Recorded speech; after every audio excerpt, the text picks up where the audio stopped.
Jejak sejarah Kerajaan Pajajaran dari Prabu Siliwangi hingga perpecahan Pasir Luhur dan Daya Luhur. Kerajaan Sunda Galuh yang kemudian dikenal dengan nama Pajajaran dipimpin oleh Jayadewata atau Sri Baduga Maharaja yang lebih dikenal dengan sebutan Prabu Siliwangi III di masa mudanya. Ia dikenal dengan nama Raden Pamanah Rasa. Seiring berjalannya waktu, kisah sejarahnya berkembang dan mengalami berbagai versi yang seringkali menyebabkan kebingungannya antara nama-nama tokoh serta peristiwa yang melingkupinya. Salah satu tokoh yang tidak banyak dikenal adalah Raden Harya Banyak Catra yang jarang disebutkan dalam buku sejarah resmi, meskipun memiliki pengaruh besar di wilayah Jawa Barat bagian timur, khususnya di Banyumas, Purwokerto, Purbalingga, Cilacap, dan Kebumen. Nama Banyak Catra lebih dikenal di kalangan masyarakat lokal, terkait erat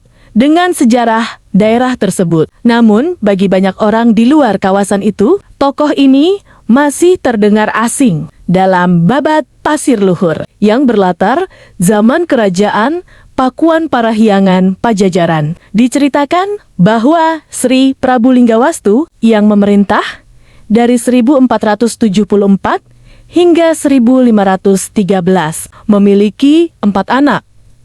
Raden Harya Banyak Catra, Raden Harya Banyak Blabur, Raden Harya Banyak Ngampar, dan Dewi Retna Pamekas. Pasir Luhur sendiri dikenal dengan nama-nama lain seperti Medang Sekori, Medang Kamulan, Jawa Pawatan, dan Pura Medang. Penyimpangan dan distorsi sejarah sering terjadi dalam penulisan tokoh-tokoh seperti Prabu Siliwangi, di mana sebagian orang salah mengartikan bahwa Prabu Siliwangi ketiga adalah Sri Baduga Maharaja alias Pamanah Rasa. Sementara Prabu Siliwangi II, yaitu Prabu Dewa Niskala ayahanda Pamanah Rasa, jarang dibahas. Menurut naskah Carita Ratu Pakuan, sejarah keruntuhan Kerajaan Kawali, Galuh, dan pemindahan pusat kerajaan ke Pakuan Pajajaran ini menjadi latar belakang kekuasaan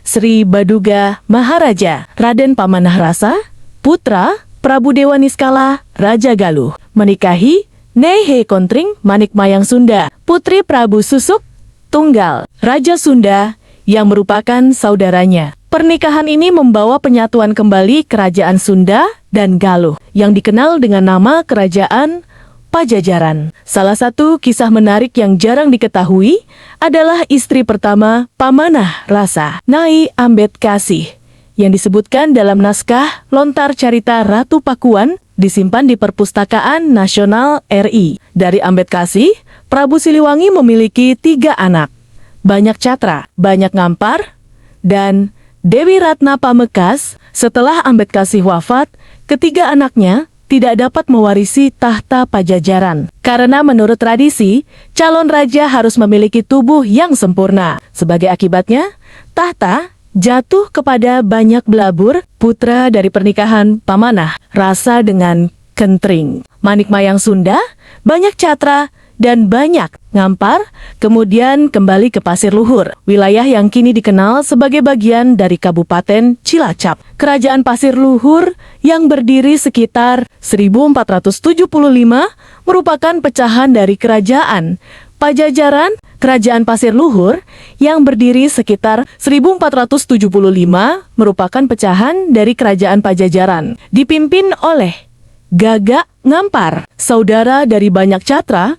Setelah perpecahan kerajaan, Pasir Luhur dan Dayuh Luhur berkembang menjadi kadipaten-kadipaten kecil. Kadipaten Daya Luhur yang terletak di wilayah Cilacap sempat dipimpin oleh keturunan Prabu Siliwangi III, namun akhirnya bergabung dengan Kerajaan Demak pada abad ke-16. Seiring berjalannya waktu, Kerajaan Dayuh Luhur mengalami perubahan signifikan setelah ditaklukkan oleh Mataram. Statusnya berubah menjadi Kadipaten Dayeh Luhur yang kemudian dibubarkan oleh Belanda pada tahun 1831 setelah keterlibatan Tumenggung Prawiranegara.